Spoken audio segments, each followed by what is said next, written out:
Okay. Well, thank you guys for coming. It's a cold night. I'd rather snuggle up on the couch in some ways. So I wanted to pull from the Mumonkan case 10 tonight. And I'll just read you the koan and then I'll talk about what I want to do with it. So this one's called Seizai, a Poor Monk. A monk once said to Master Sozan, "I am poor and destitute. I beg you, O Master, please help me and make me rich." Sozan said, "Venerable Seizai." "Yes, Master," replied Seizai. Sozan remarked, "Having tasted 3 cups of the best wine of Sagan, why do you still say that your lips are not yet moistened?"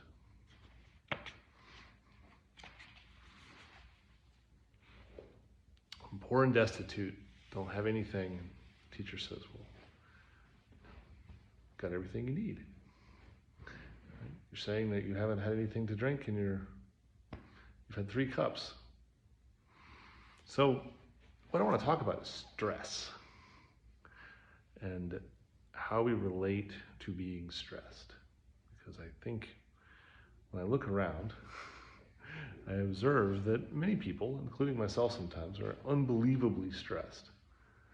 And so I think that this koan has something to offer us in terms of when we feel maximally stressed, what then? Because the koan is not the koan that's in the book. The koan is when I feel overwhelmed, stressed, exhausted, like there's too much on my plate, what then? Right? So there's a hint here, right, which is that your lips are already moistened. How can you say you haven't had any wine? Right? You already have the antidote to stress. You're carrying it around with you all the time. How can you say that you're stressed? And this is tricky because we want to tell a story that makes everything better. And so if you go get spiritual advice about what to do, people say this all the time. They say it to me a lot anyway. They'll be like, I need to be more Zen. So I need to come do Zen with you because that will make me more Zen. And what they mean is more relaxed, right? They mean they'll experience a benefit from their practice, and the benefit they want to experience is that they're going to be okay with everything. Everything's going to be better and fine, happy, yay. I'm at peace now. But of course, that isn't really true, right? Like, you do Zen, well, that's going to make you more of everything.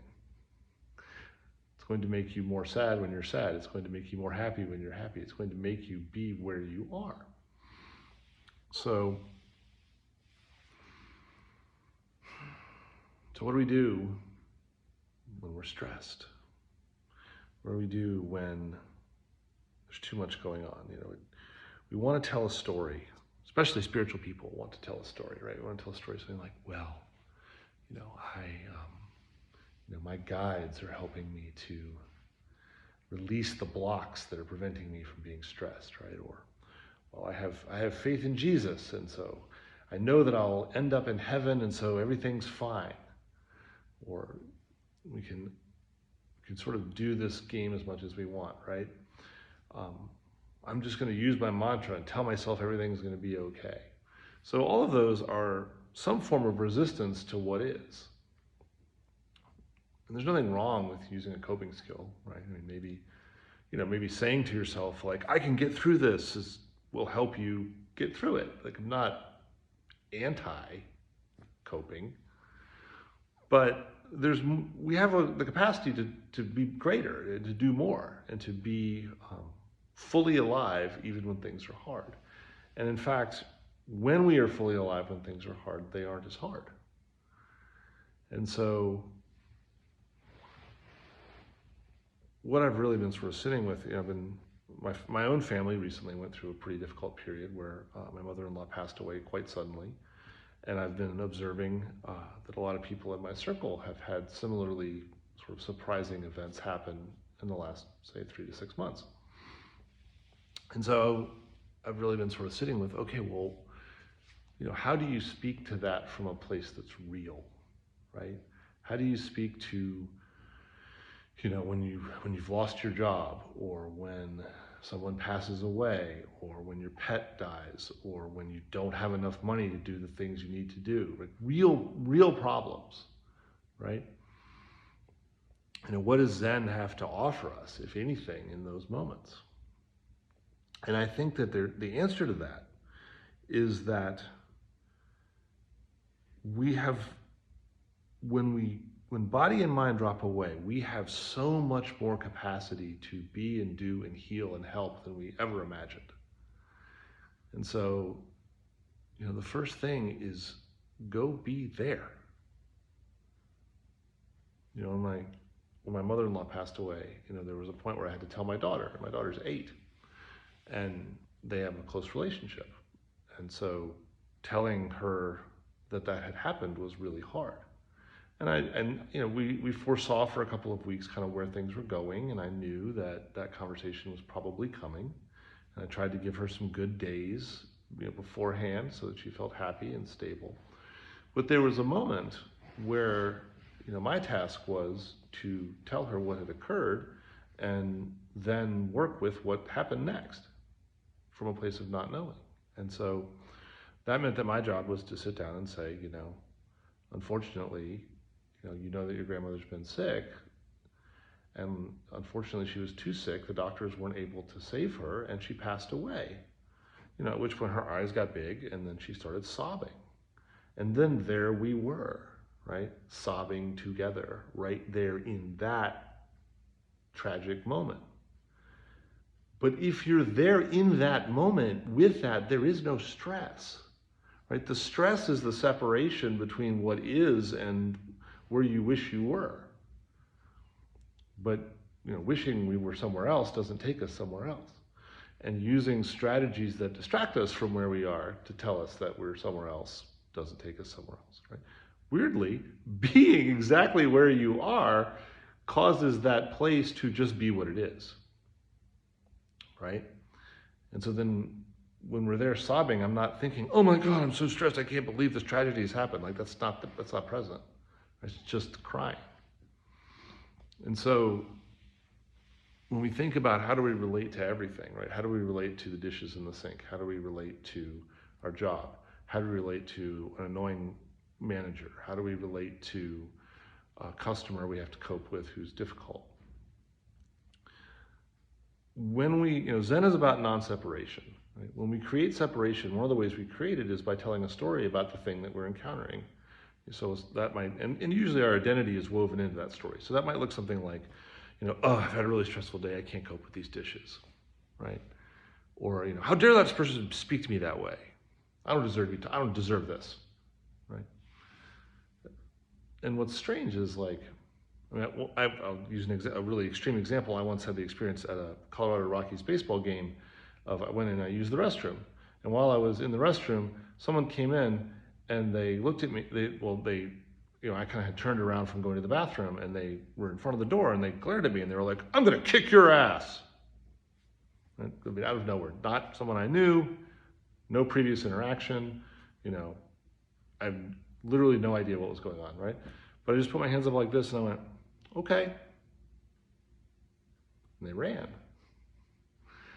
And the point of the story is not, oh, look how much of a ninja I am, right? The point of the story is total acceptance transforms things in ways we can't foresee until we actually do the full accepting. And in our society, we have a strange relationship with the notion of acceptance because we think that acceptance means approval, right? So if you come into Dayasan and you call me a stupid butthole who smells like ham, right? I can accept that without approving of it. Like, I don't approve of you coming and insulting me. I would prefer you didn't. But I accept that people show up as they show up, right? We do this with children all the time, by the way, right? Kids come in and they say all kinds of ridiculous things to adults and, make mistakes. My daughter the other day came into the kitchen and told me the food I was making smelled bad, right? And my ego wanted to be like, excuse me? Fine, you could be hungry, right? But think about it. Think about how many times in our own lives, as we pass through years on years, childhood to adulthood, we have those types of interactions where we did say to a parent or a loved one or a person in our life something along the lines innocently of like, I don't like the way that food smells. And the response we got did come flying up out of the ego as, well, fine, then you could just starve. Right? So like, it's worth exploring, like, what is that? Right? Because we can be in an adversarial relationship with life. And we don't have to be there all the time, right? No one's in an adversarial relationship with life when everything's awesome. Right? When we're well fed and we have a partner that we're enjoying and we have a place that we're enjoying living and our bills are paid and all is well, then it's easy to be in the moment because the moment rocks. But, this is supposed to be an antidote to suffering. And since the Buddha's first noble truth is that all life includes suffering, hopefully, like Zen must have something to say about, well, what about when things suck? What then? And so my answer to the Buddhist answer and my answer to what then is, well, then go there. Right? Like, the train has already stopped. The doors have already opened. The unpleasant thing is there. The train will eventually move on down the tracks because everything's impermanent. But while you're sitting there with the doors of the train open, looking out at the thing you don't want, you can either have a tantrum about it or not. And it's weirdly, there's a kind of alchemy that I don't fully understand where, like, if I look at the dishes and I don't want to do them because I deserve a break, because I've worked so hard today, then the dishes feel very oppressive. But if I just say, oh, that's messy and needs to be cleaned up, and I just start doing it, right? It doesn't feel oppressive at all. It liberates it. Then the dishes become liberated dishes, right? The annoying customer who is giving you a hard time can be liberated too.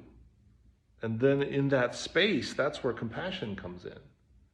That if we allow everyone to be where they are and accept that and we don't resist it, right, then we can start to notice things about the people around us that cause us to feel warmth toward them and their humanity. And we start to see ourselves in each other. And so my recommendation, when we look at this koan, right, we've had all this, we already have it. What is it we already have, right? We've already had the wine. Well, our fundamental nature is not fixed as any one thing. And so when we start getting crystallized, that is where we start suffering ourselves and creating problems for others. And acceptance doesn't mean approval. So you can accept that a person is difficult and not be like, so I'm going to let them walk all over me, right? You can accept it and go, and so I'm not going to invite them over again. You don't have to approve in order to be at peace, right? You can disagree and be at peace. And this is a revolutionary concept in our society where everyone leaps onto Twitter and Facebook and everywhere, and the talking heads on the TV that are arguing it all the time about everything. I saw a thing online today. You probably know who this is. There's this very famous YouTuber named Mr. Beast. He's the most famous YouTuber. There's billions of people watch and follow his stuff, and he does all these charitable acts. And so he literally paid for 1,000 people who were blind to have cataract surgery, so they now see. And so then the video is all these people sobbing with joy because they now can see. And I mean, maybe in his personal life he does something that I should disapprove of, but I think on balance, paying for 1,000 people who are blind to see is a good thing, right? And then there was all of these comments and criticisms about, I won't even give voice to what they were exactly, but basically a whole bunch of people were finding reasons to oppose and belittle and disapprove of that act. And so that's what our mind does, right? Is it finds ways to well, I don't know about all that, right? And then we suffer. And so it's worthwhile to sort of take the opportunity to say, okay, if I already have it, where is it? Right? Where is it in me? and just notice aversion, right? Notice when aversion comes up. Notice when you don't want to do the dishes. Notice when you don't want to have the interaction. Notice when you don't want to have the difficult talk. Notice when a person causes you to feel like you want them to be different than they are. And then, breathe right here, like breathe into your hara. Go into that place of zazen and be like, okay, I accept that you are exactly where you are. I accept that when it's raining, it's raining. Just accept that it's raining. Because the thing that creates all the suffering is wanting everything to be different than it is. Having things we don't want, wanting things we don't have. But we can't unwant the thing, right? Like if something is causing aversion in us, we can't make ourselves not be averse to it.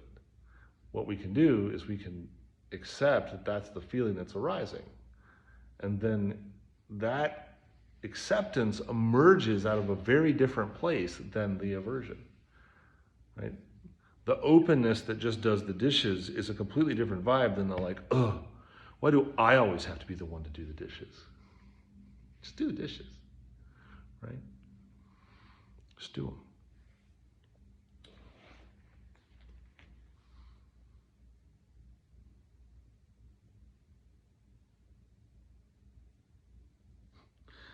The poem here says, his poverty is like Hantan's, his spirit like that of Ko. With no way of earning a livelihood, he dares to compete with the richest of men. The thing I like about that poem is, that's sort of our objective here in our society, right? If I could just make it into the 1%, then I'd be happy, right? But of course, what you look around and you see is that, suffering affects everyone equally. That's the basic Buddha myth, right? That's the initial story is, the Buddha's this rich prince who has everything and is still unsatisfied. It's baked in to the core teaching, right? Having everything, you still don't have anything.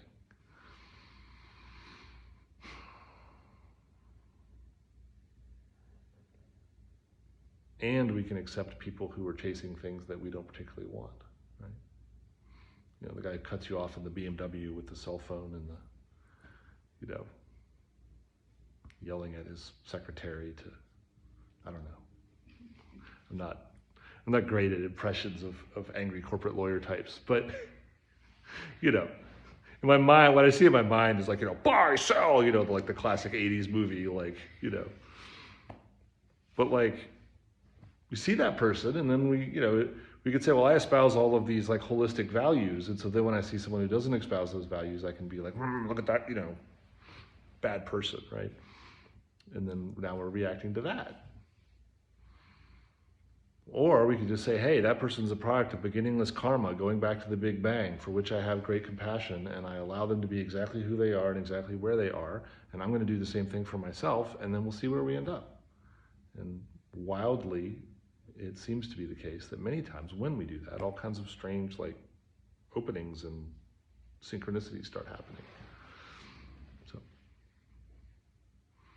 So when stressed, stop, go within, work on accepting exactly what is, and then move from that place and see what happens. Okay, I've talked more than usual, but hope it helps.